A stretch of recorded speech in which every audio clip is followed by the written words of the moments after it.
StarCast. Oh, God, I'm so not used to this new intro already. I thought I had the wrong thing. No, this is the right thing. 3, 2, 1. StarCast, the StarCraft podcast, is a production of A-Move TV. Bookmark amove.tv for other great esports and video game podcasts. Want to support StarCast? Check out our sponsors over at doghousesystems.com, makers of some of the best gaming systems out there. If you use the code StarCast at checkout, you will get double memory on your next Doghouse system and support StarCast directly in the process. That same code, StarCast, will get you 30% off and free shipping over at tweakedaudio.com. They make high-performance, noise-reducing earbuds. We'd like to thank our sponsors for their support of StarCast, and if you'd like to sponsor an episode directly, you can do so at thestarcast.com.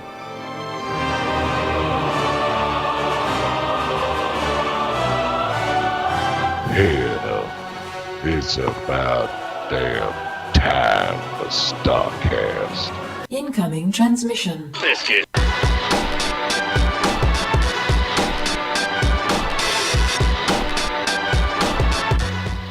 Welcome back, everyone, to episode 178 of StarCast, the StarCraft podcast. I'm Garrett Weinzerl, and I am joined, as I always am, by the beautiful, the bearded, and also the hatted today. Podcast listeners, you can't see that, but he's wearing a hat. He doesn't always wear a hat. Mr. Kyle Ferguson, welcome back. How you doing? Very descriptive. I particularly enjoyed the first adjective. Bearded? Well, beautiful. Beautiful. Was the first one Beautiful. you Oh, squeezed in. yeah. You're a beautiful, bearded, hatted man. Oh, thank you. Yes, hatted today because my hair there's several stages in length. One is the one that's right in your eyes. The next one that's always in your nose. And now I'm at the mouth level. So if I don't contain it somehow, either it looks like a comb over because I'm wearing this giant headpiece of earphones, or I got to wear the hat and that kind of explodes out the back. So I'm digging the hat recently. If you're to mouth level though, you can get it back behind the ears though at that point. Not quite. I don't know if I have like low ears or something, but I just can't make it stick yet. Weird. Okay. You got to get a little product, man. Get a little product. Just slick it back. This is all due to an extremely flattering hairdresser I had right before the wedding who was like, "Oh my God, you need to grow this out right now." I'm like, "Yeah," and he's like, "Oh, just believe me." So I'm going back in your to him hair, like Kyle. a month, and he's gonna make it beautiful, and I'm gonna look like, I don't know, a badass anime cover or something. Badass anime cover. You're gonna like gel it out, spike it, and get a big sword that makes absolutely no physical sense. Right, and every single sequel will have a completely different do and a different sword. Core gameplay stays the same. Yep. About 5 minutes of gameplay and 45-minute cutscenes holding it all together. To be fair, I played the hell out of Final Fantasy X, Grandia 2, Skies of Arcadia, and I don't know if you can do that sort of game anymore because graphics don't update at that speed. So it's that one monster that you said, and I forget what they were called in Final Fantasy, but you know, the monsters, the big ones that you would summon, and they'd have the whole cutscene, the landing and the explosion, and then you finally get to use them on your next turn. Yeah. Yeah, I don't remember either. The only one I really played was 10. I enjoyed Kingdom Hearts. I was a big Kingdom Hearts fan. I thought those were cool, and I had enough like osmosis knowledge of Final Fantasy just by being around art school nerds that like all of the Final Fantasy references wasn't lost. They weren't lost on me. But yeah, there's that. When you went to art school, did everyone divide into groups basically based on what video game you emulated in your own drawings? No, not really.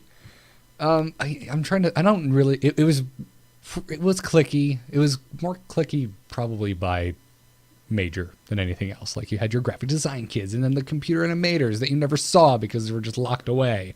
And, Sure. And then there were us, the illustrators, and then there were our own cliques in between. But honestly, we all got along pretty well, I feel.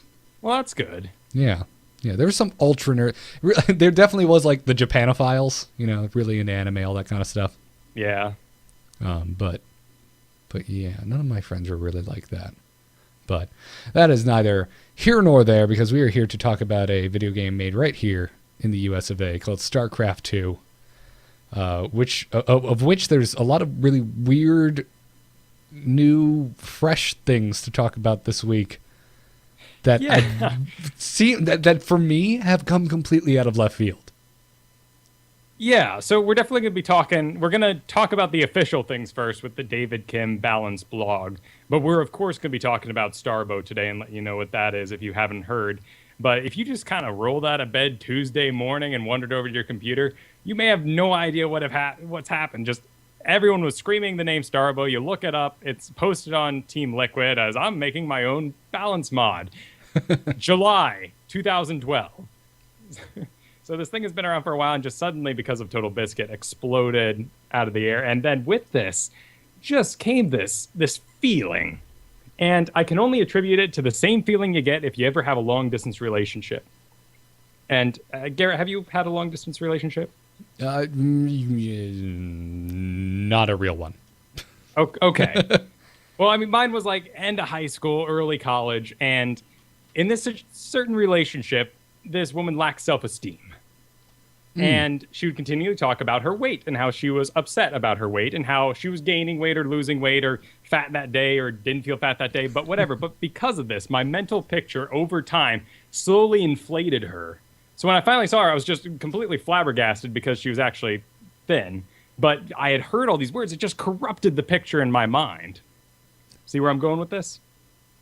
Okay, not really. So... what's happening with StarCraft that's corrupting the picture in your mind? So after so many people calling me up through the internet basically and saying this sucks, it sucks, and criticizing all these different things, then this mod comes out and I'm just kind of starting to go, okay, it sucks. So because of Starbow, you're drinking the SC2's broken Kool-Aid a little bit? Yeah, I'd say a lot more than I would have if there wasn't a catalyst for it. Okay. Like that. All right. Well, and that honestly makes a lot of sense. That it should be the case. I mean, I would think that it'd be a lot easier to buy into something when there's actual concrete proof in front of you. There's an example, a tangible example working and functioning before your very eyes than just reading a flame thread. Right. And a lot of people are going to be upset that you called it or you held it on that high of a pedestal as an example, but we'll get to that. Well, it is. I mean, it's a fully functioning damn game. Yeah, let's talk about the balance block first, because I feel like that's a more natural route to take into the discussion of Starbow. Certainly the official one. So we had a balance update map incoming sometime soon announcement from David Kim on the 2nd of July, and this came out this week, kind of explaining more what he meant. Wait, 2nd of July? January. There you go. Both J months. Hey, there's only 12 months. Would you really start them with the same sounds? That's just dumb. Okay. 26 letters, 12 months. You got room. And March and May are only one separated by 1 month. Oh, geez, it's all kinds of hell on your dyslexic brain, isn't it? Should have just gone ABC and down the line. Yeah. So made a post this past week. He addressed a lot of what people have been talking about, specifically all of the threads around saying that Terran never win against Protoss. Because he said, and I quote, "The data does suggest that, yes, we probably want to make some minor balance tweaks if this trend continues, but we don't have a clear indication that major changes are called for." Basically saying, calm down, guys. Yeah, probably need to tweak Terran versus Protoss a little bit, but it's not abandon ship. Right. One of the reasons he shot himself in the foot with this statement, though, by posting the win percentages, is these win percentages that he used as his evidence are only from January 3rd to January 9th, so the start of the new season. Gotcha. But I mean, to him, he probably saw it all. The numbers weren't that different to him, and he's like, well, this is the season that people are talking about, right? Here's what's happened this season. I think a lot of people would have been happier to see the Blizzard numbers from a 2-month period. A larger collected. Yeah, okay. Yeah. I don't know. I'm not too worried. All this is hard to say on top of that because there's no big tournaments going on right now. And even later in his statement, he says, there are tournaments going on right now. There's not many, but Protoss is doing okay. We're not seeing any problems. Right. He cites specifically Pro League, which was the only major tournament going on that week. Again, small sample size though, only that week. But I mean, before that, there really wasn't anything going on. So there really wasn't much to pull from. But I need you to read this last sentence here because I feel like his tone kind of sneaks out on him. I'm going to try to put no inflection into this. Quote, please understand, we are looking most closely at areas that you, the players, believe to be the biggest issues. Right. I feel like that's somewhat in response to people telling him that they don't care what the players say. I don't personally see anything wrong with this. What are you what are you gleaning from this sentence here, Kyle? Just frustration. That he's frustrated, or that you're frustrated? Oh no, I'm not feeling frustration. I'm just saying that like that is him like trying his darndest. He's got to wrap this up. He has a tirade in his mind he'd rather do, and this is just him being like.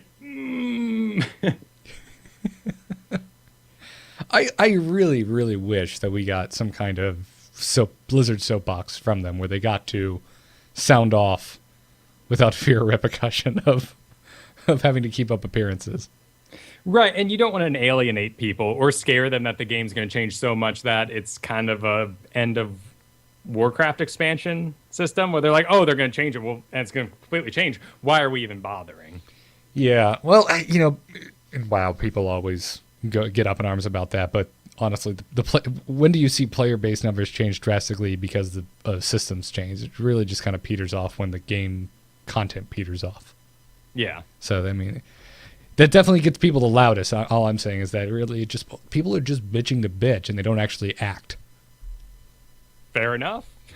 That is a very true statement. Yeah. So I don't know. Honestly, I feel like there wasn't a whole lot to take away from this post. No, basically we're listening and we're not seeing the issue with Protoss. Right. It's kind of a big. He's just kind of telling everyone to calm down. It sounds like. Yeah. And I can kind of see where he's coming from at the same time because we haven't had a lot of tournaments to look at and to compare to and see how the upper echelon is really panning out. Right. The real problem is that Terran right now feels they can't do anything but the exact same thing every single time against Protoss. And even if they do that exact thing, it's not a guaranteed win. Okay. I know that sounds insane in a game where you're supposed to win 50-50 to accuse that statement. But at the same time, if you have to force yourself to play a certain way against Protoss as Terran, I mean, we've heard the mech argument forever. That we just can't use them. It's not useful. It's just not a good strategy. And yeah, mech is currently, you just don't see it. And for the longest time, I feel like mech has been, for the majority of the StarCraft span, for StarCraft 2, only usable in TVT. Yeah, for zone control. And it had its time in Zerg back and forth. But it's nothing that really has stayed viable all the time. Whereas Bio also has had its in and outs, but it's really solid and gives you the map control and other sorts of things that you need that mech isn't going to give you. So why not take the safest route? Yeah, exactly. I don't know. I will say I'm confused a little bit by this post just because the balanced test map post that David Kim put out the previous week talks so much about changing the game for the sake of making the game more fun to spectate. And then what you were just saying about Terran having to do the same thing over and over again against Protoss, you think that would have been kind of directly addressed in this discussion. Exactly. So we want it to be more fun to watch. We think the balance is fine. And I feel like that's where we're butting heads with those two statements. Because if the balance is completely agreeable, then I feel Blizzard and particularly David Kim isn't going to want to change or make sweeping changes or larger changes that'll affect the game. Well, it's interesting because I feel like our discussion this week is definitely colored by the Starbow explosion, if you want to call it that. Oh, absolutely. and I think I think everyone's just excited about this new game type, and I think it's a perfect storm. Is what I think. To a point, everyone does need to calm down. Absolutely. I think StarCraft at the moment, Heart of the Storm's been out for a year. We just finished WCS 2013. The finals actually were kind of awful. And there's just been nothing out of the game. BlizzCon had nothing interesting whatsoever about the future of StarCraft. It's just at the moment, it's a very slow period for StarCraft in terms of innovation and development. The entire lead design team is working on another game. They're working on Heroes of the Storm. Right. So, and there's, in good times, no one's looking for a messiah to rally behind. Exactly. Yeah, you hit the nail on the head there, I think. So, I think everyone, to a point, just needs to calm down, because to expect Blizzard to make sweeping changes is absurd. It's honestly, I think, a completely idiotic notion. It's something they've never done, and I don't think they ever will. They're not sitting there playing Starbow and go, shit, guys, we got it wrong. Just shut it down. We're going to remake the whole goddamn game. Here it is now. That's not going to happen. But let me explain to you what the dream is right now. Because, Starbow, let's go ahead and jump into Starbow. Okay. All right. So Starbow is a custom map right now in the multiplayer arcade that you can go play and do a 1v1, and it is a rebalanced StarCraft. The philosophy being you are combining Brood War and StarCraft 2 elements to make one game, and this requires removing certain abilities, changing all the core micro and macro abilities, or what you can do with them. It's utterly confusing as hell to watch.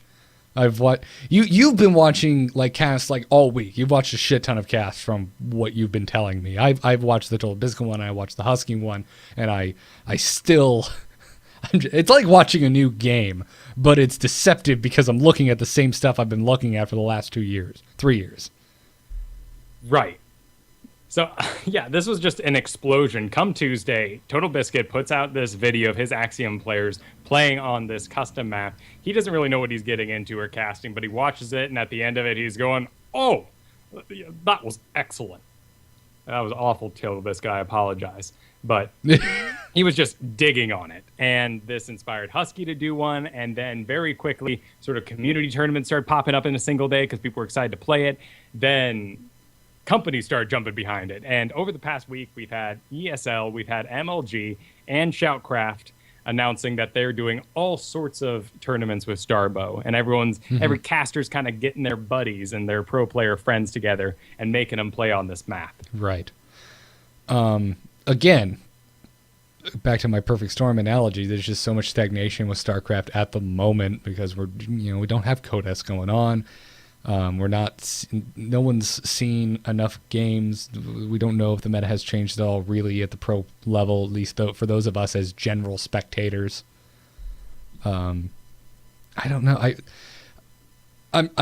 When you first sent me the link to Starbow, I've come around on it quite a bit, as you know, but I'm going to try for the devil's advocate portion of this of having a discussion where we discuss both sides to go back into my get the hell off my porch mode that I was in when you first sent me a Starbow game. Well, if I could, feel free to make your point, of course, but if I could, I'd like to kind of go through some of the features of the map and why it's different, and then kind of have an overall discussion as to what that means. Okay. All right. Well, I guess let's just do that then. Cool. I guess my basic reaction was, why should I care? I don't understand why this is important. The first video I watched was that Total Biscuit cast that you sent me, and to be completely honest, I don't think he did a very good job of explaining what the hell this was. No, Husky's video very quickly after actually told some of the differences as to what's going on. Total Biscuit was more watching as a old Brood War fan and commenting on the engagements and what he liked and what was different, and at the end basically saying I could watch a lot more of that. Gotcha. Okay. All right, so let's kind of break it down. There's still, by the way, just a side note, pulling back the curtain a bit on how we do the show. Have you come across a like an end all be all list of everything that's different about this game? Because I know we've been looking for one the last few days. I worked hard to have find not this thing. been able to find one. It is not available at the moment. All and right. their updated Team Liquid thread, which I must say, the creators must just be completely tickled pink. You're working on this thing since July of 2012, and you wake up one morning to realize Total Biscuit casted a game of it, and now everyone's playing it, and I've watched it climb up the arcade from, when it suddenly appeared at 20th and slowly made its way to the 10th. So it is now on the main arcade page. Okay. Well, that's the most played games. It's a really weird story because we're going into, it's going to be, 4 years this July that StarCraft 2 has been out since Wings of Liberty launched. God, that's insane to think about. But did it launch in July? It didn't launch in July. I don't know. Doesn't matter. It's been out it was for a July while. Because Wings of Liberty in July. I just remember being like, haha, God, Blizzard. I see what you did. Yeah, it's just insane because I don't feel like we've ever talked about a custom game that's had this kind of impact.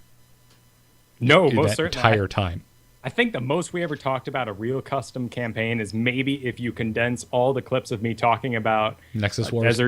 Nexus Wars, Desert Strike, and Squadron Tower Defense. Yeah. Or when they released Bejeweled, StarCraft, Left to Die, and what was Iron Chef? Oh, yeah, exactly. So that's probably the last time a arcade game got this much attention on the show. Right. So, anyways, let's getting into kind of the bullet list of what we do know so far about what makes Starbow different from standard StarCraft 2. Like if you're looking at the Total Biscuit video, you'll notice that the notable things are, for example, there's one gas geyser in the base. The mining is faster, but there's less minerals. Also, the gas there's only one gas geyser, but the gas collection is also faster.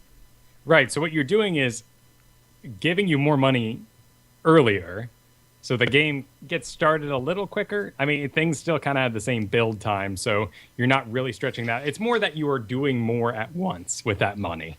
The actual buildings and everything else still and evolution times are pretty much the same. Right. But this also means that you're mining out of your base sooner, which I kind of like because that means you don't have these 2 base, 3 base. Look up strategies for StarCraft right now. It's based on number of bases and not so much what you're going for sometimes. It's like you get these bases, you sit on them, and you win. Whereas this can be a little more active and the bases continue to crawl across the map. Right. But at the same time, Total Biscuit made a good point that because of the quicker collection rate, that if things do get really heated up early on, you can actually stay on one base a little more comfortably. Whereas in the current state of StarCraft 2, you'd be insane to stay on one base. Well, and to kind of put things in perspective, like I was playing this game 2 nights ago, and I'm doing my Zerg, and I always go for an 11 spawning pool, just because I like to be safe and I like to have the early queen. Queen's a lot different now, but in Starbow. But by the time I got my 11 pool halfway done and that first Overlord up and heading out, I was already at 300 minerals, which I normally don't even have until I'm just popping the pool and I get my, 3 drones or 3 lings, whatever I need, and my queen. Gotcha. Yeah. So the other thing about all this is because since there's not this, you don't get on 3 bases and then just have this seemingly endless supply of gas. You don't get these death ball plays. At least they're not a huge. You're not looking at 200 capped food count worth of death balls just engaging with one another. Well, that's partially true, but mostly the death ball controversy is actually about the unit pathing and the way the units work. So in Brood War, and we talked about this a lot in the past, actually. I can remember many episodes where people have put together huge, diatribes and, practically, what's it when you graduate? Like a freaking thesis. And, they're just throwing it at Blizzard saying, look what's different between StarCraft 2 and Brood War. It's this pathing issue where in StarCraft 2, you grab units and you select a single point. All those units, no matter how far out they are, they all kind of triangulate in on the single point and just pile up there. And you can even see, like, if you've got a bunch of lings, like if you've got 50 lings and you click on one point, you can see them all facing the same direction. You can kind of see the flow of like how they got there. So in Brood War, they kind of wandered. Like 2 units would stand right next to each other, but then they'd kind of be like, kick the other one out of the way a little bit and then get himself, kind of like push out their elbows and get a little personal space. So very quickly you would have space in between. Right. Now, I feel like Blizzard directly addressed that. They one did. specific... They said they tested this. They hated the way that things lined up across the map, meaning that lesser tier players would basically be sending conga lines to their death when they thought they had a well-controlled army. Of course, and on the same time, if you're working with ranged units, they're still going to naturally stack up as close as possible because they're going to hit that maximum distance, and the guys behind them are going to come right up to their ass.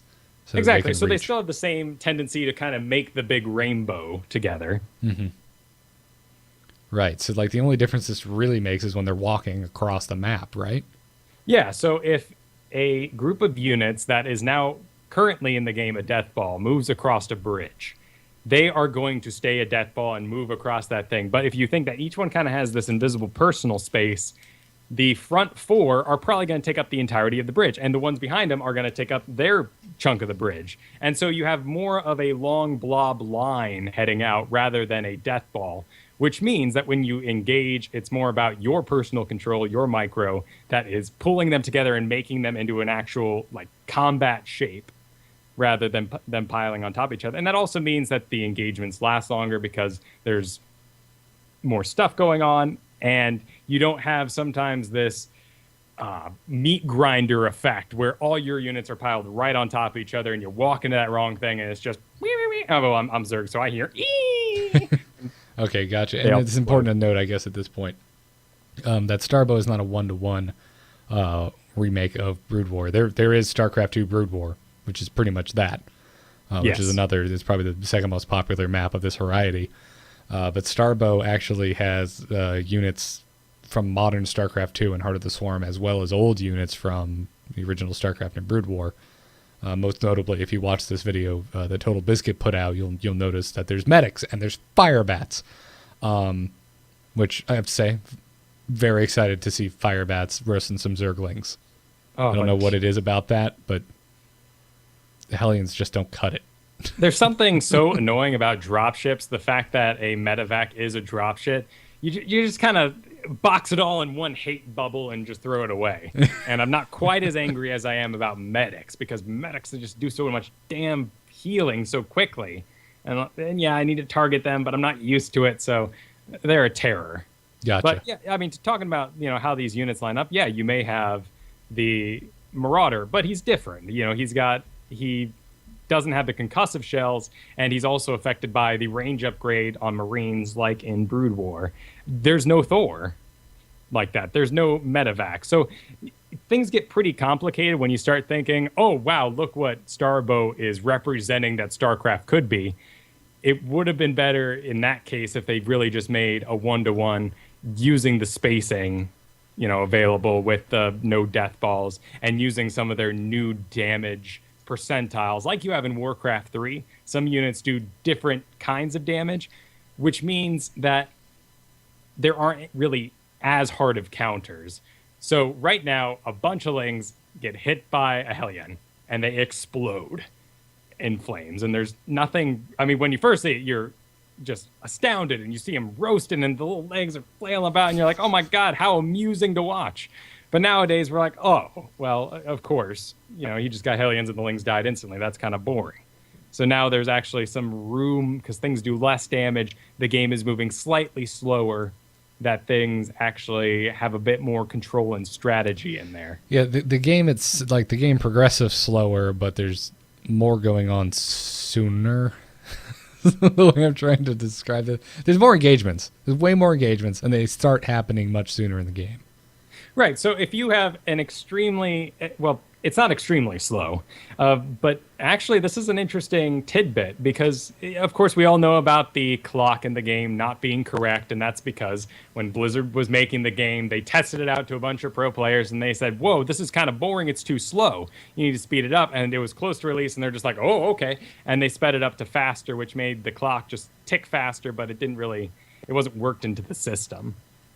So by turning that back down, you are now having longer to control a single unit. So if you head out with a single, in this case, a stalker, you could, do a dragoon in Starbow. You're going to have more control over him, be able to do more harassment with a single unit because you're not just going to die to walking up to that bunker and it goes, and you explode. It more just goes ping, ping, and you're like, whoa, I need to step away from that. Gotcha. So... Okay. All right. Oh, there's I wanted to mention there's 6 total maps out for Starbow. So if you go to look it up in the arcade, there you'll find 6 of them, and they're different maps. Right. So currently these are all being done individually and people porting this onto it. With the patch 2.1, we are going to have that feature to just apply it to new maps, which is pretty exciting. Yeah, we'll just be able to just slap it right on top of the existing maps in the game. And while we're talking about this, there is a murmur, a buzz of excitement going through the community because with 2.1, the arcade becomes free to play. And if a game like Starbow, with all the units in it, is fully free to play, maybe it takes off more than the original ladder. So people are putting on light tinfoil hats and saying, Starbow is going to be bigger than StarCraft 2. Yeah. Their tinfoil hats, though, are sturdy with fine plastic straws of truth. Because we've seen things like this happen with Warcraft 3.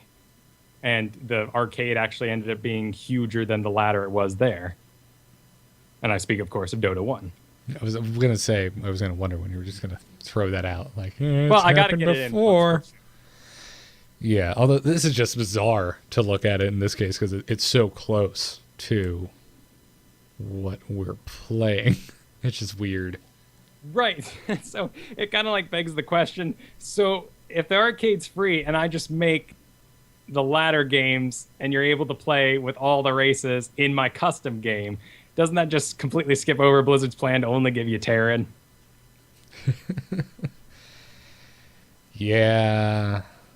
And so will they stop something like this in that case?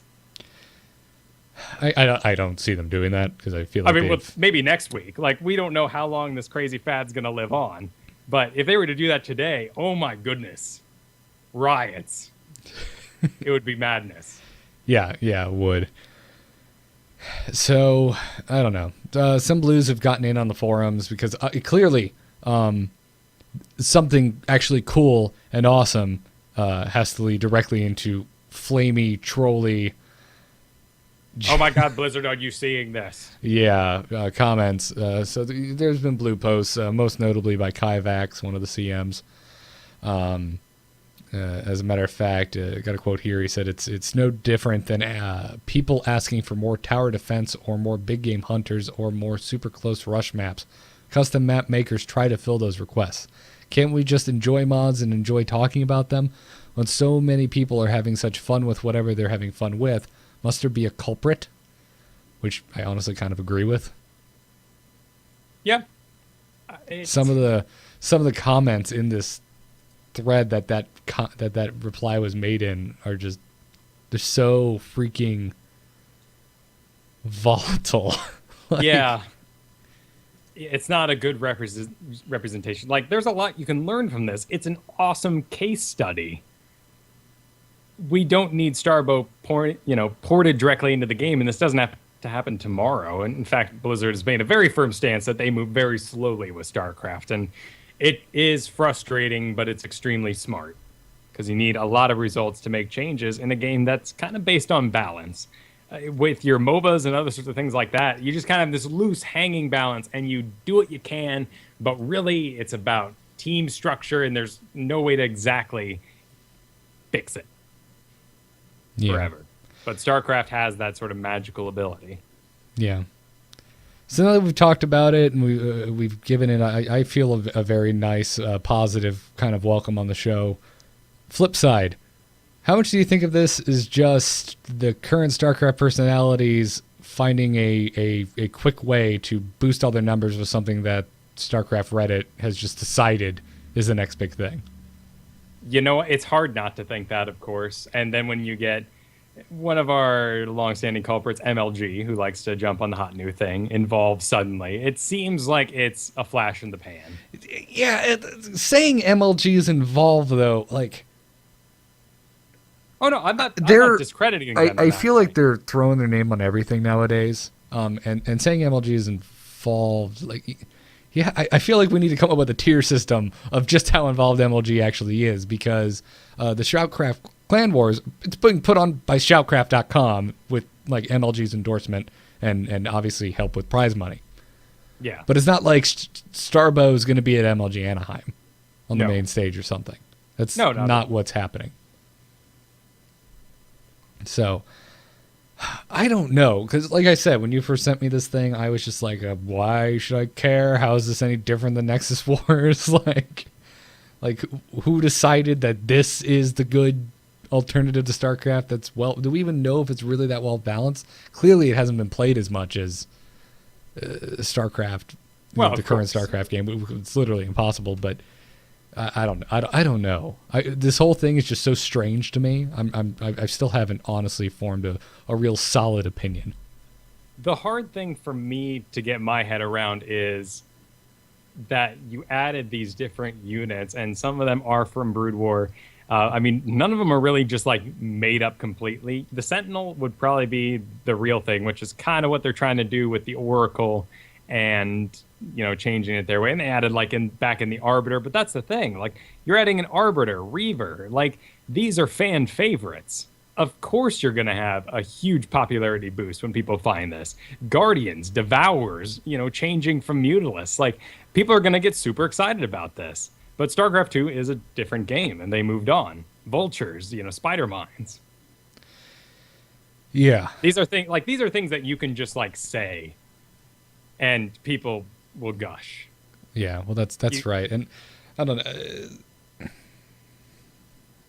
I feel like a lot of my questions just kind of boil down to overarching questions you could ask of any forum ever. But I don't know. I feel like me personally, like, Codes is going to start up and I'm no longer going to give a crap. Because I'm just like, okay, cool, I've got Codes to watch. Have fun with your mod. And I feel like there's a large section of the community that's going to happen to. I just don't think they are the people with freaking bullhorns on StarCraft Reddit. Sure. So I don't know. That's my 2 cents. I guess what I'm trying to say, take everything with a grain of salt. This is cool, and it does deserve attention.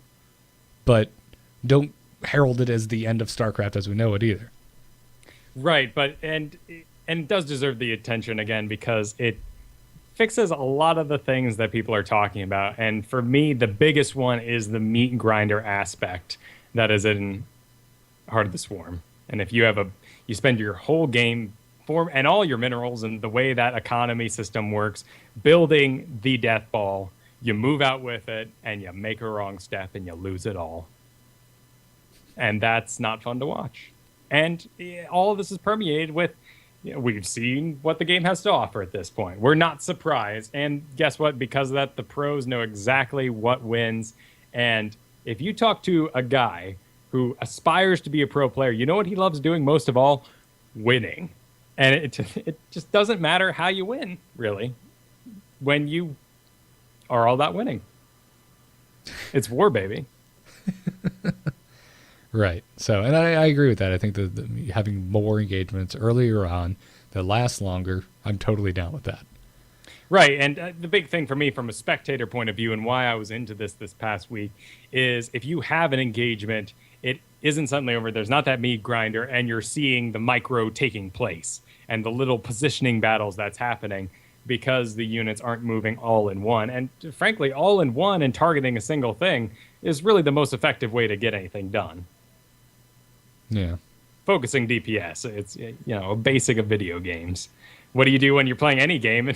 I mean, you probably like stumble. You're renting a game from like the Red Box, and you're playing it, and suddenly there's a healer on the field, and all your video game training just buzzes in your head. And you're like, "Well, need to kill that immediately. I'm not sitting through." Or a dude spawning units. Yeah, absolutely. So I don't honestly. This is so strange to me. I don't know how to wrap this up. I don't know what to predict the future will be like. We're just going to have to wait and see. Yeah. And kind of see what Blizzard's response right now. Right now, they're saying that it's a really cool arcade map that is fulfilling the wishes of a select group of people. And that select group of people have been very upset to be put in that box. Yes. You're about to put me back into a circle of reiterating things I previously said, so I'm just going to stop here. Yep. And move on to. I even have an email about it later. So yes, yeah, we're not sandwich done. This topic. We are not done talking about it. GSL prize pool. You can make it bigger. You can help it grow. So the original prize pool was $10,000. Wait, that doesn't seem right. Really? Yeah, only $10,000. That doesn't seem right at all. Huh. Anyways, 10% of every GSL yearly ticket is going to be contributed to the prize pool of the GSL Global Championship. So, this is something different. Sorry, I thought this was like being added to the season 1 finals or something, and I know they're more than 10,000. So this isn't. It's a 3-day event on April 17th with the champions and the runners-up from all 3 regions, and apparently 2 open qualifying winners. Okay, gotcha. Now I see what this is.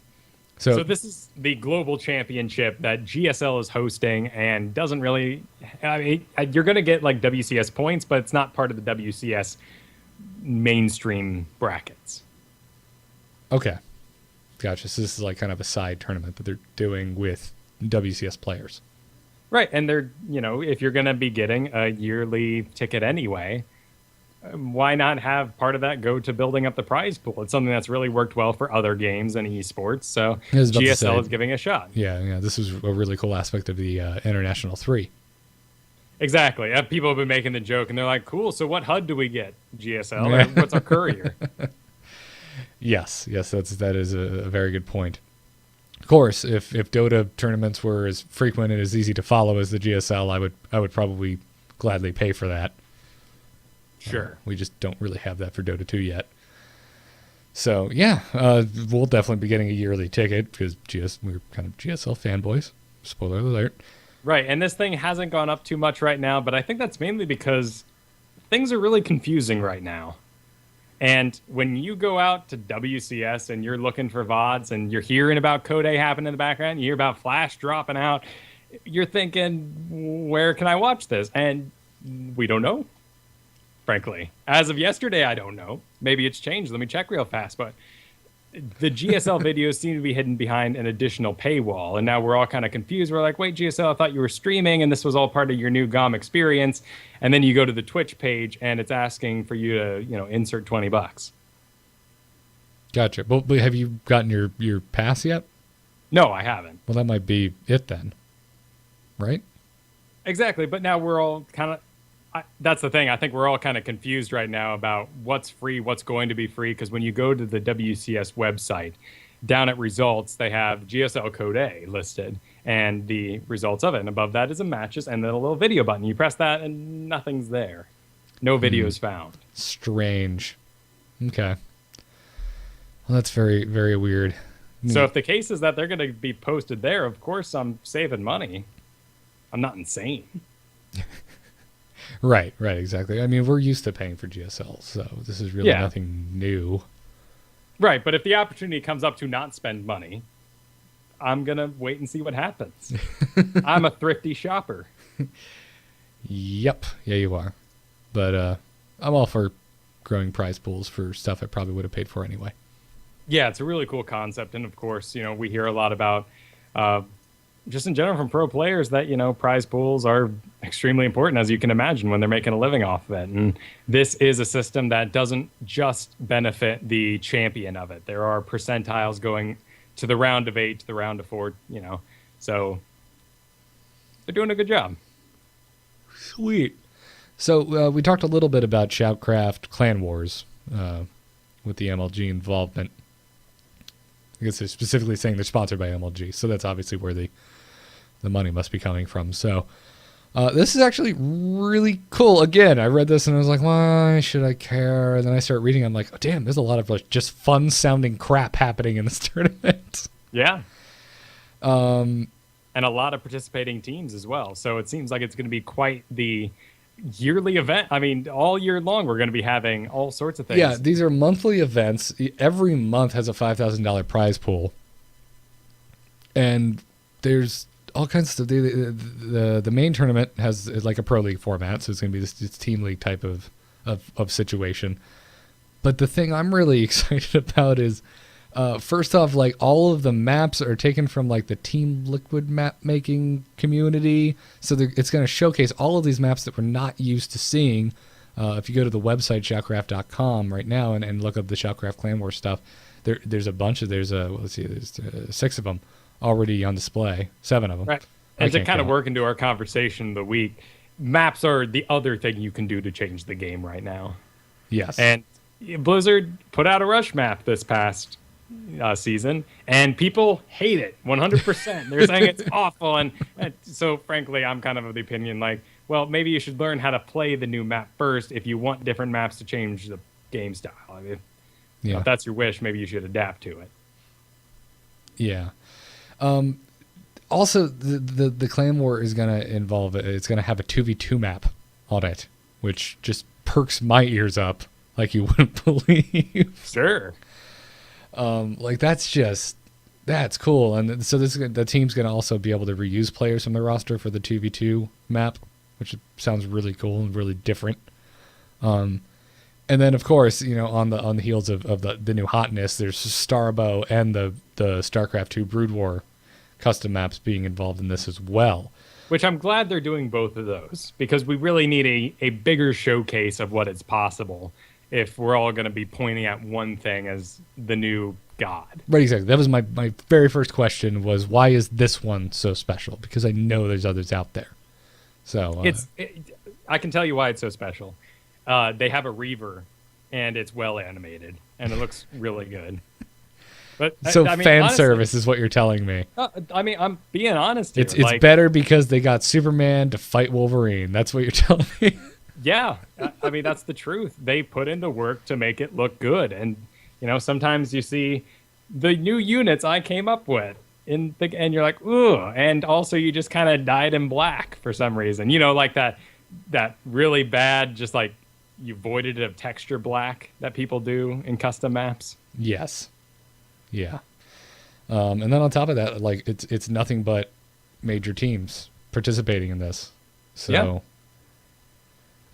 I don't know. You just look down the list of everything going on, and I mean, if you had just told me Starbow, I immediately would just be like, flavor of the month BS. But this just looks like a collection of just fun stuff, and this is why I started to come around on Starbow, because I'm like, whatever the case, whatever wrong reasons people are getting into it or using it as their freaking poster child for their anti-SC2 is dying tirade, the good stuff that's coming out of it is awesome. It's promoting this reinvigoration of the scene. It's giving us something new.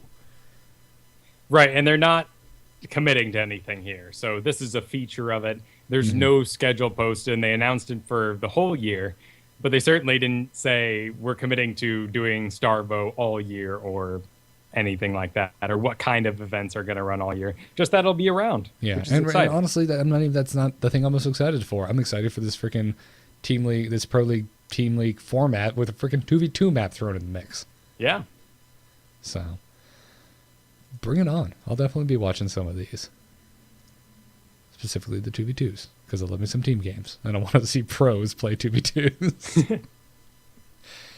So, anyways, is it time to talk about stupid drama of the week, Kyle? I think it is. Are we going back to our? Are we gonna week 2 of stupid drama of the week? We're gonna give it another roll here because there's something to bring up here, and actually, this works into what I feel like is an ancient topic that we have shooken our head out at from afar and waggled our finger at. We've from definitely afar. had discussions off air about it.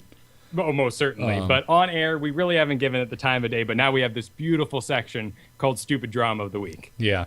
So, Stupid Drama of the Week this week, we're going to go with Destiny on Unfiltered from the past week, where he specifically talked about certain key StarCraft 2 personalities jumping games.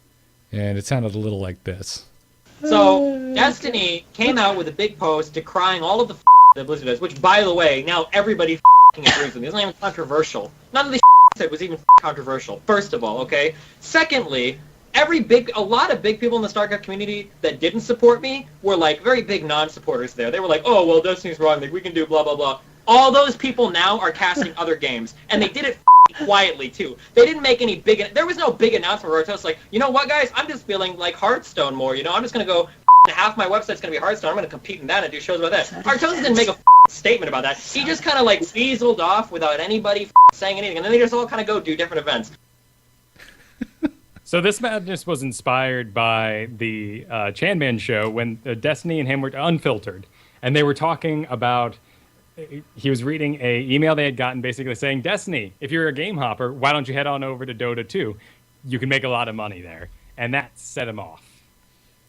Yes, it does. So this is a long time ago. Feels. I don't even know a guesstimate. I would say like a year and a half ago. I have no idea. But basically, Destiny, in order to make money, and because he is a streamer based on doing it as a job, he moved on to League of Legends, and upon deciding to leave, went to StarCraft Reddit and made a big long post about his reasons and why he was extremely mad at Blizzard.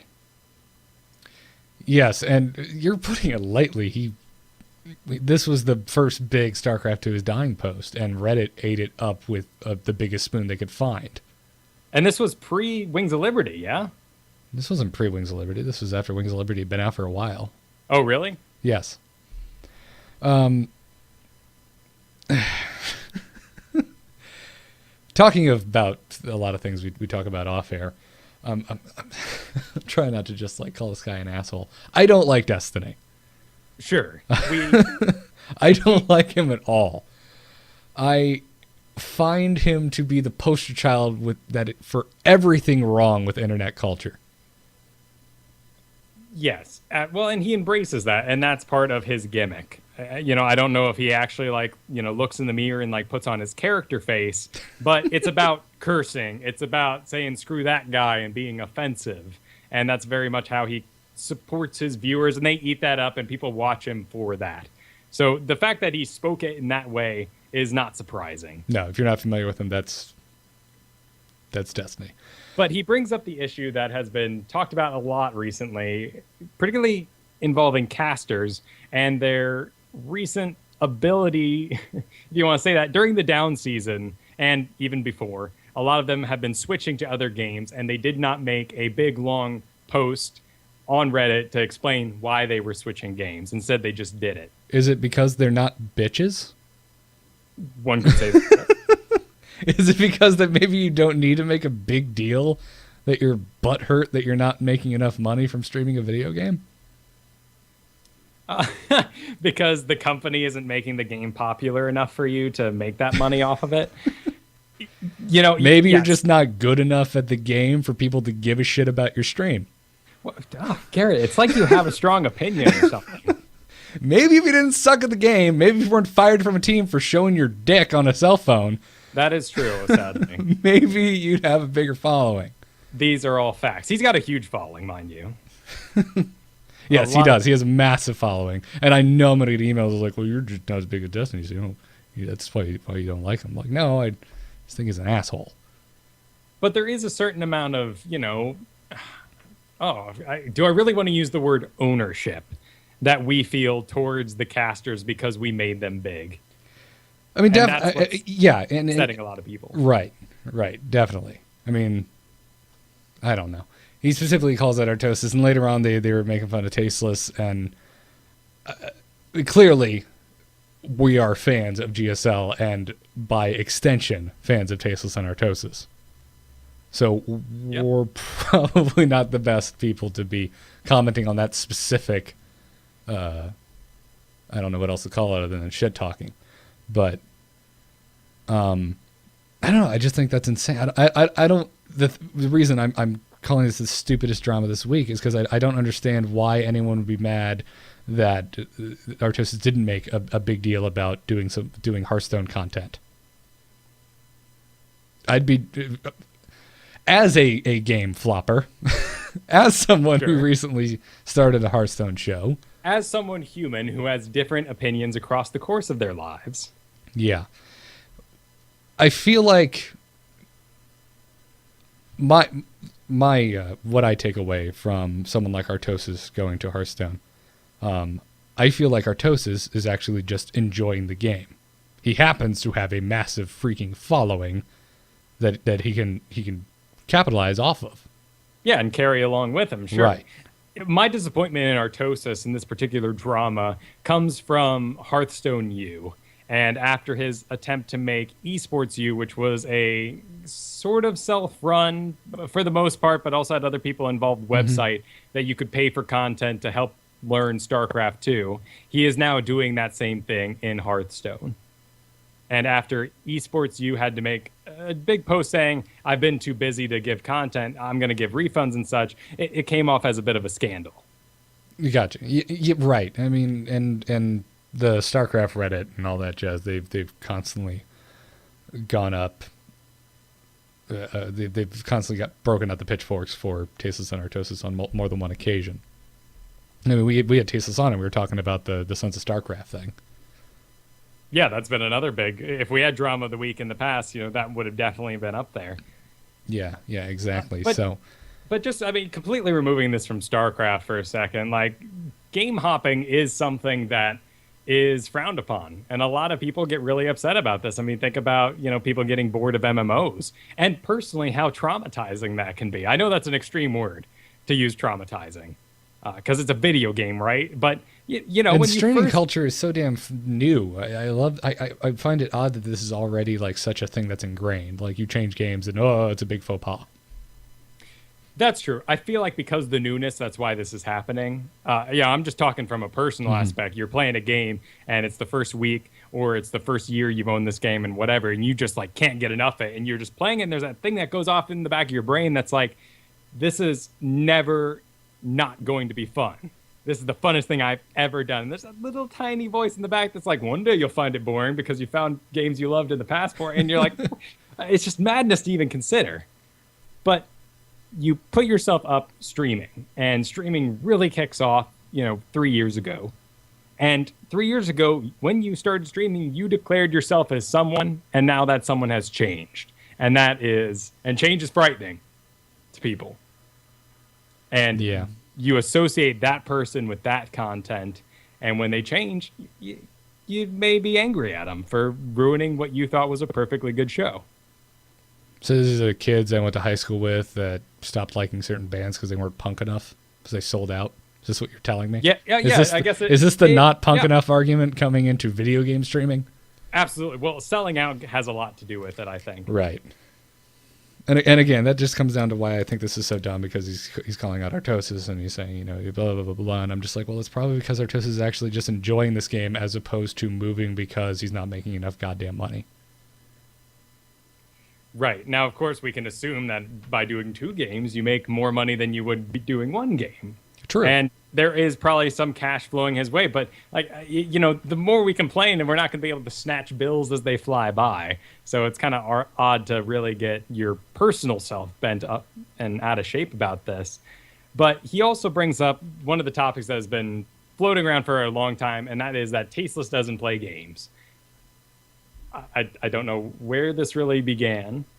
I'm sure it was because he made an error in his casting. This is a old and tired piece of flame bait that constantly reoccurs on I would agree. StarCraft Reddit. I mean, he's... I don't know. Tasteless is the color commentator anyway, in my opinion, in that duo. Artosis is this stat sponge You just squeeze them, and pure information about the game falls out. Yeah. Like, I don't know. I don't know what people expect. Clearly, they're not watching other streams where other. I think it's just because these guys are in most circles considered the most popular StarCraft casters. So you're always just going to have people going after them. And it's jealousy, and it's a lot of different things. It's tribalism. It's that I want my game to be the best. How dare you even move on or do a different game? I have a lot of respect for what Tasteless and Artosis do. And a lot of that comes from the fact that they made this their job. And when something moves from a hobby to a job, guess what? You're going to treat it differently. Yeah. And when the clock runs out, you know what you might not want to do at the end of the day? Your job. You might not want to go home and do your job. Yeah. Yeah, that's a very good point. I think it's dumb. Yes, well, that's why we have the segment. Stupid. So we just need like a stamp sound effect, just gong, like. We turn it into a real morning zoo here. Yep. Do it. I'll get you a bunch of clips of, Total Biscuit sounding agreeable.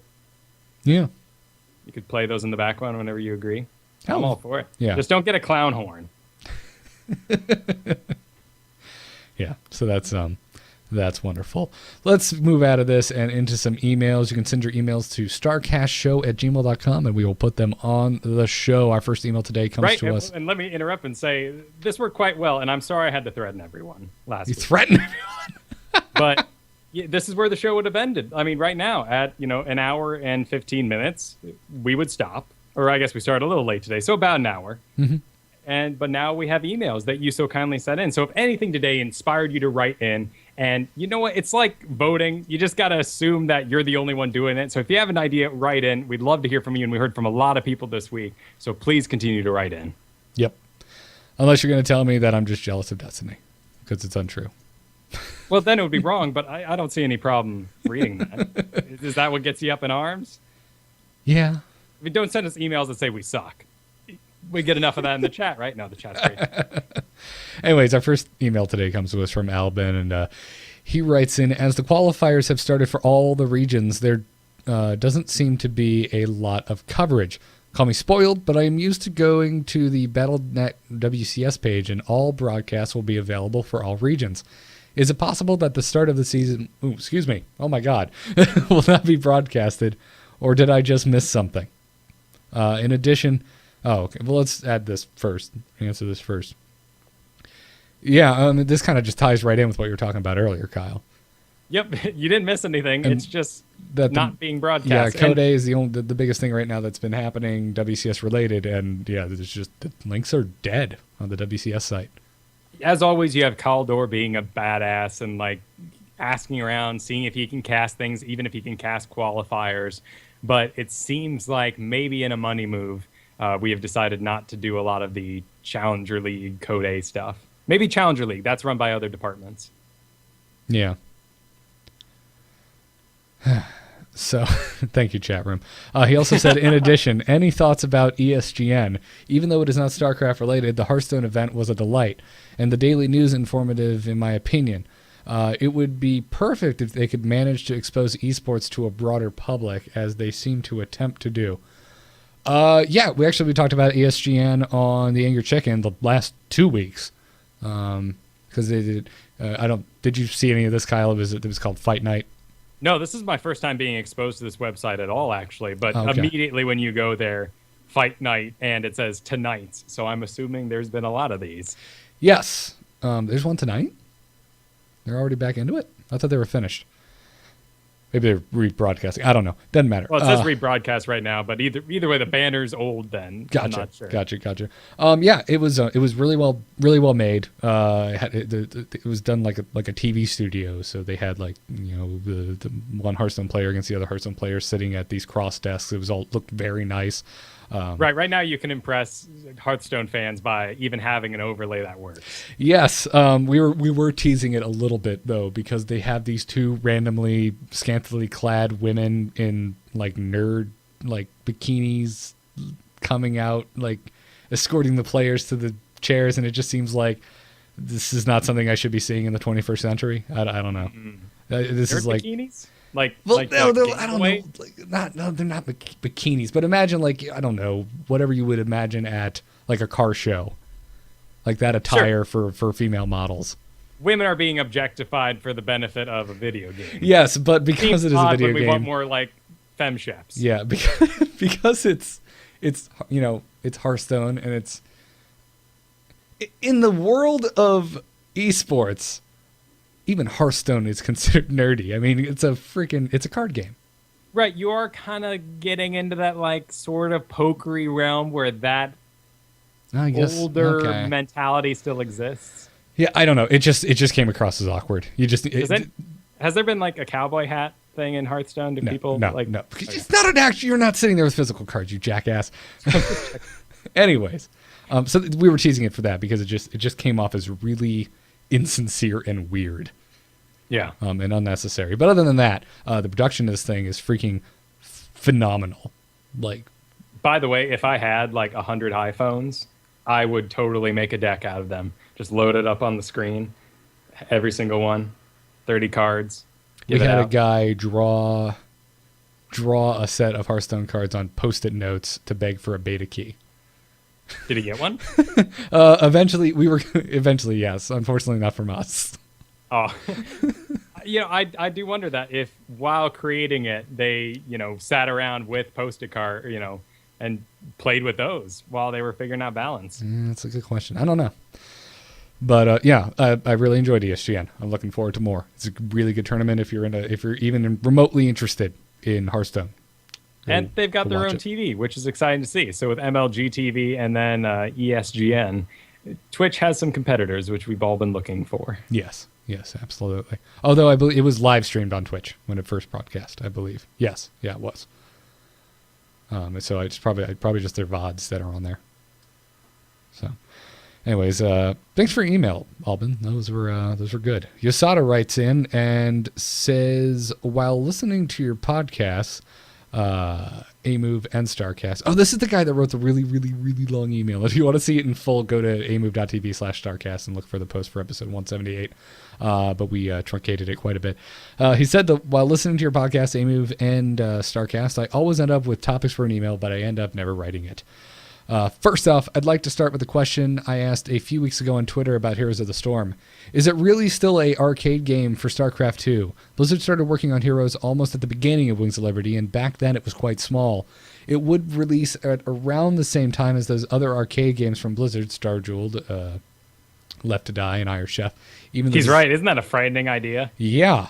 Something that has become like this pristine looking, just kind of being like, hey, whatever. Here you go. Even the design was completely different then.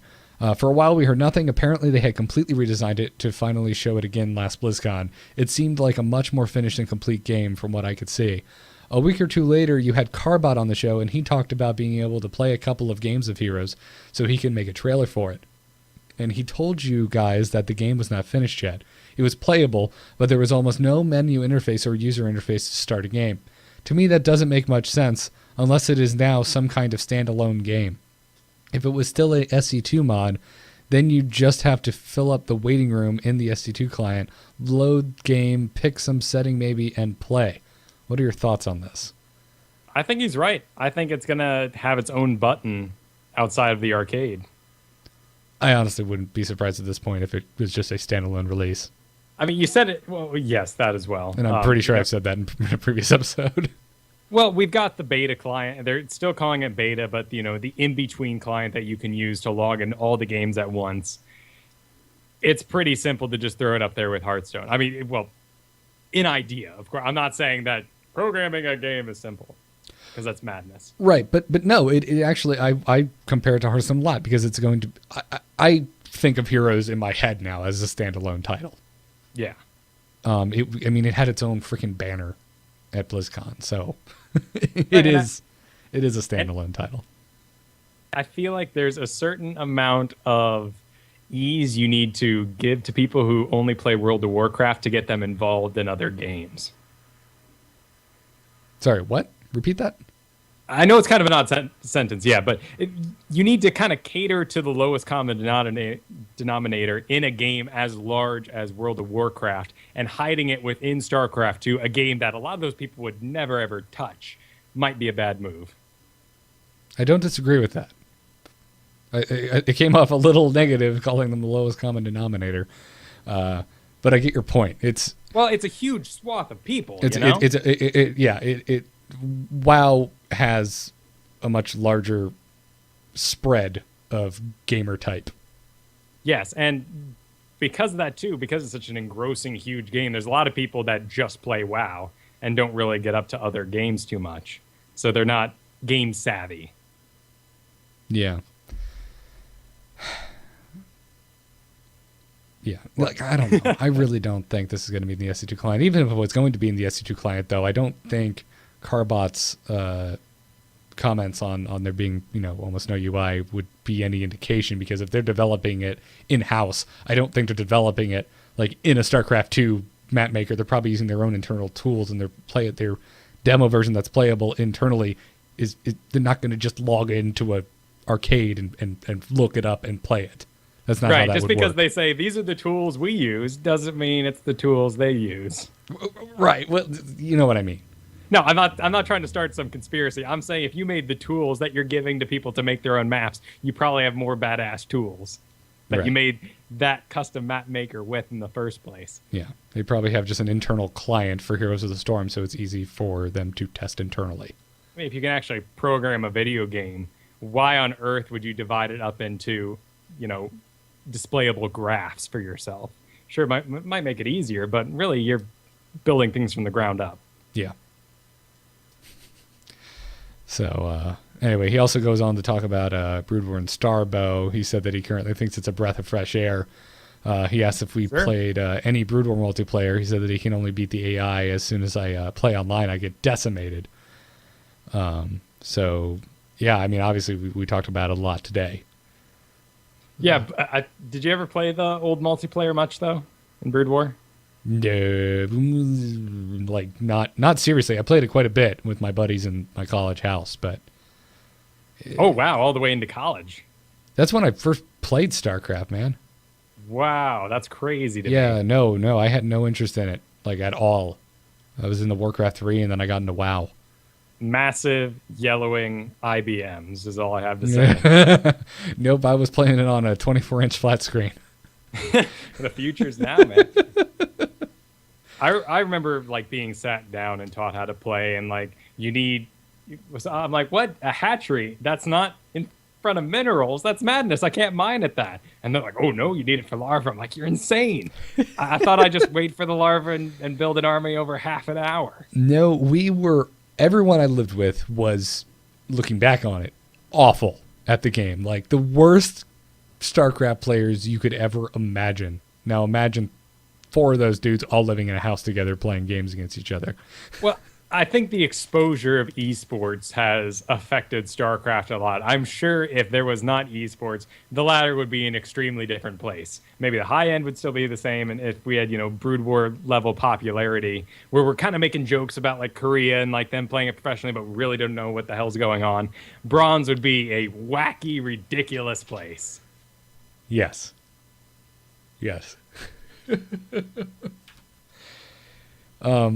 But yeah, that's all I have to say on that. Why? What were you were taught somewhat properly? Did you ever take to online with it?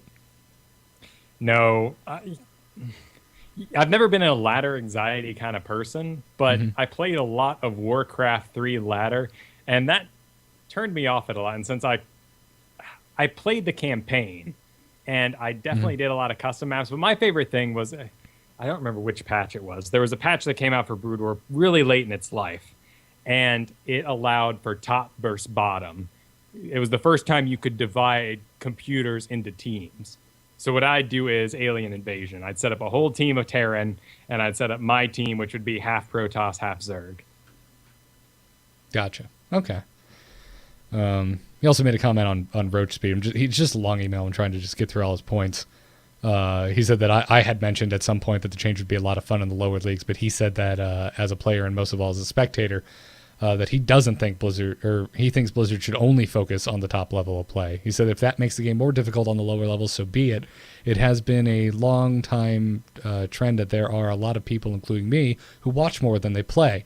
I'm definitely in that bracket as well. Well, I play quite a bit, but they're mostly team games. But when a game is designed so a less skilled player can hold a certain push or can do a certain timing attack just as well as a more skilled player, currently thinking about Mothership Core and Swarm Host, there is left to differentiate them from the others. If from the beginning Blizzard had only focused on the top possible level of play, then things like force fields or the Mothership Core wouldn't have been necessary in my eyes. I feel like force fields are something that shine in the top level of play, so I don't agree with that personal example. Well, the problem with force fields is it's one of those things that's an emergency button, and because it is really good, even at low tier play, pro players have to use it well to play well. Is it really good at low tier play? I can't say I've engaged a lot of people in bronze 2v2 that are just killer with sentries, period. No, they're awful. You're absolutely correct. What I'm saying, though, is like being good at force fields will immediately launch your play to a higher level. So being good at fungals makes you a better Zerg player. Okay. Even if you can't control other units well or do other things more correctly. Yeah, I don't know. I feel like all that is proof that they did have top level play in mind, because those are things that only properly used for people who know how to play the game right. I don't know. I guess I'm confused by his... I think you're getting hung up on that. Like, think about the Mothership Core. It is strictly defensive for the most part. Yeah. And emergency defense buttons don't seem like something that pro players should have, because they should be playing well enough to not get in those situations. Gotcha. That's the philosophy here. All right. And Swarm Host, I'm kind of... after this week, I'm kind of down on the Swarm Host right now, because you look at lurkers. And yeah, I really hated the lurker bandwagon, because I love that Blizzard has decided to be creative, and I think the Swarm Host is an awesome, cool idea. Free units are fun to do, but you know what? When you're watching an engagement and free units are dying to lasers of a Colossi, that's not fun, because free lasers are killing free units, and if you know the game, that battle doesn't matter. You're being given content that has no meaning. Well, it kind of does, because if one of them wasn't there, then something would be happening, and you need one to counteract the other. It's not necessarily tipping the scale in either favor, but... Right, but you burrow a lurker and you see those spines run out, you get immediate results. Marines die. Okay. All right. I don't know. I don't necessarily agree with this statement. Obviously, if you're designing a game, it would be in your best interest to keep all levels of play in mind.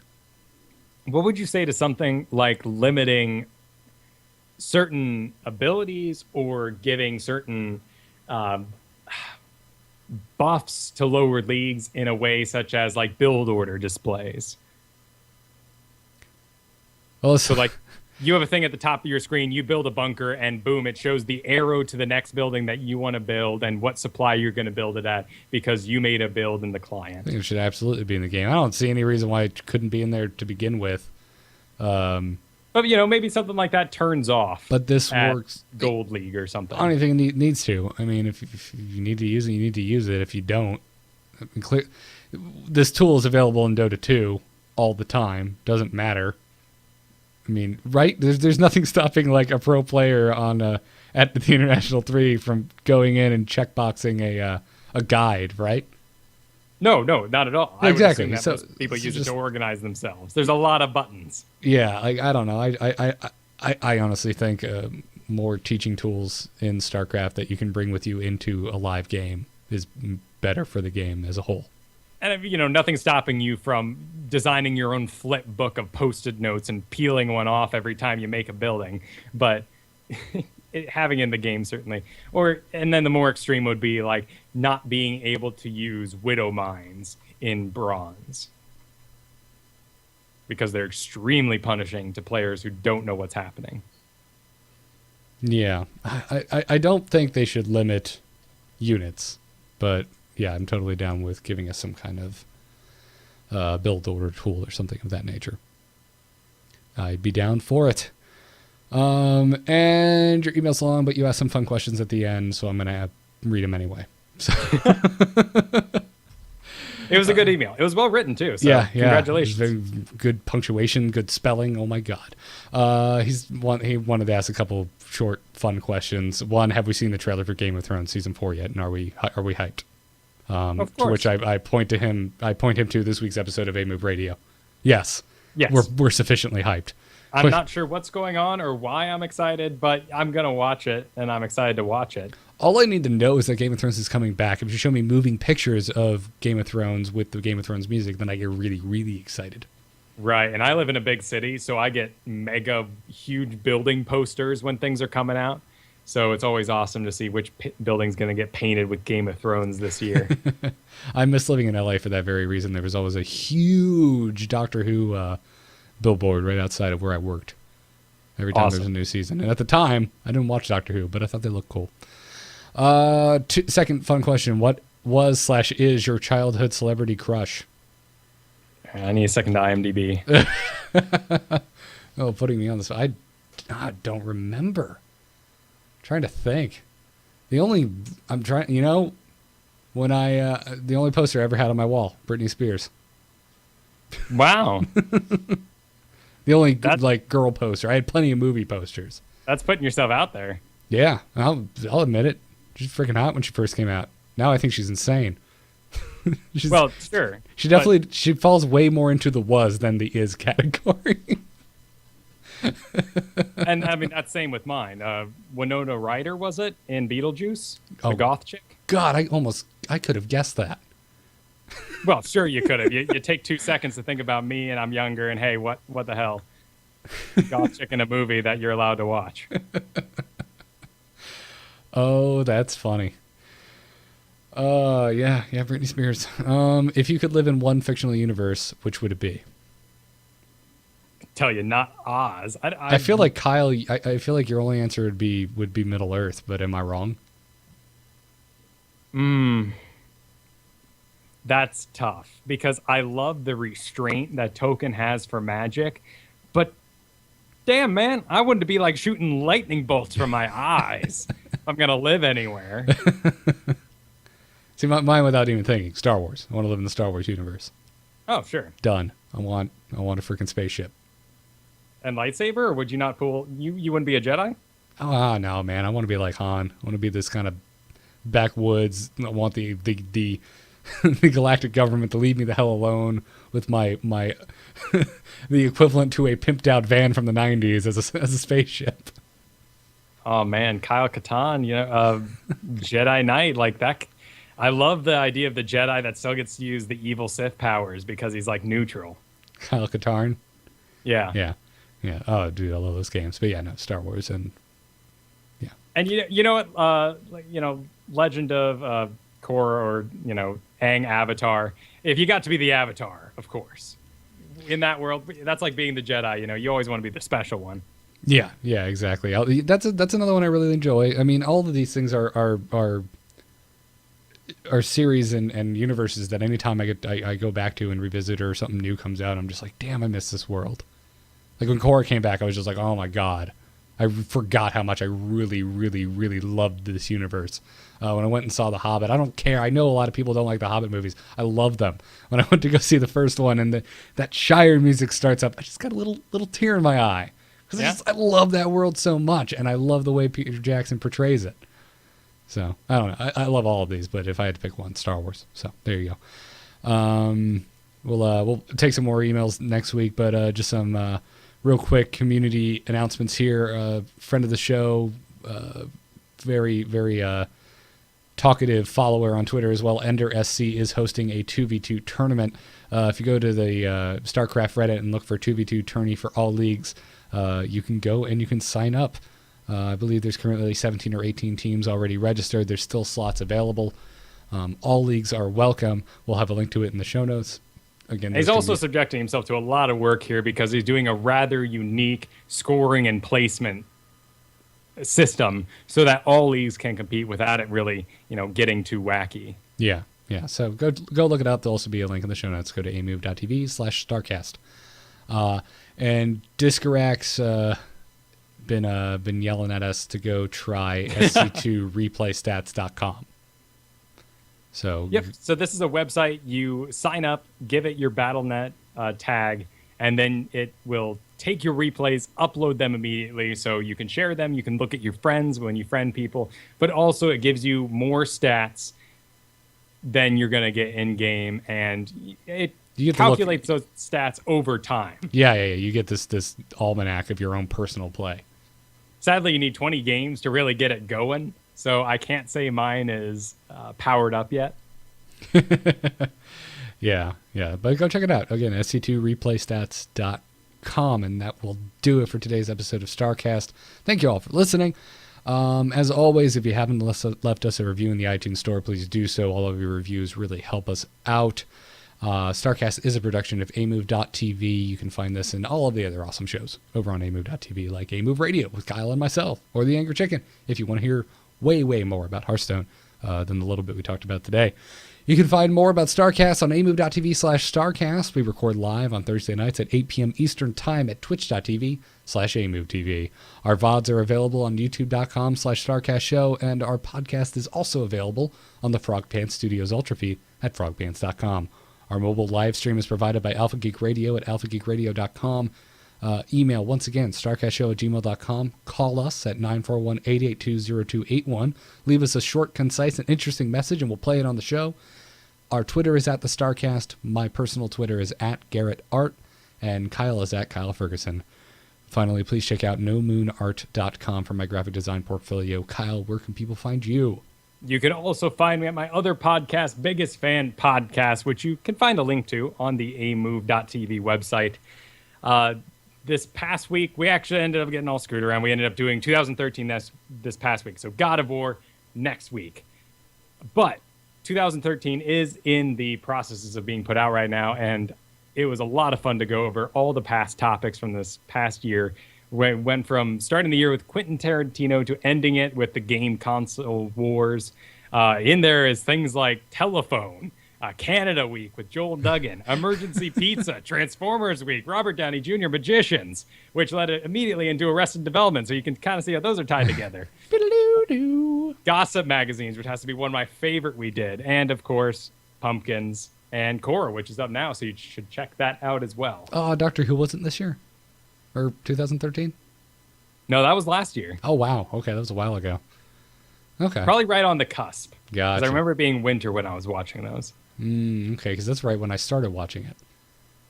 Well, you were late to the game, man. I was quite late to the game. And now it's already done. Now I'm all caught up. Say goodbye to Matt Smith. Cried a manly tear. And that was that. Please check out our sponsors, doghousesystems.com and tweakedaudio.com. Our code to use is StarCast. That code will get you double memory on any Doghouse System purchase from doghousesystems.com. Their gaming rigs are great. If you've listened to the show, you've heard me go on and on about it. I love my computer. Go check them out, doghousesystems.com. That same code, StarCast, will get you 30% off and free shipping off of your entire order of noise-reducing earbuds from tweakedaudio.com. Love those earbuds. Love them to death. So we thank them for their support. Thank you guys for listening. We will see you next week for episode 179 as we inch closer and closer to 200 on StarCast. See you then. Good luck. Have fun. Take care.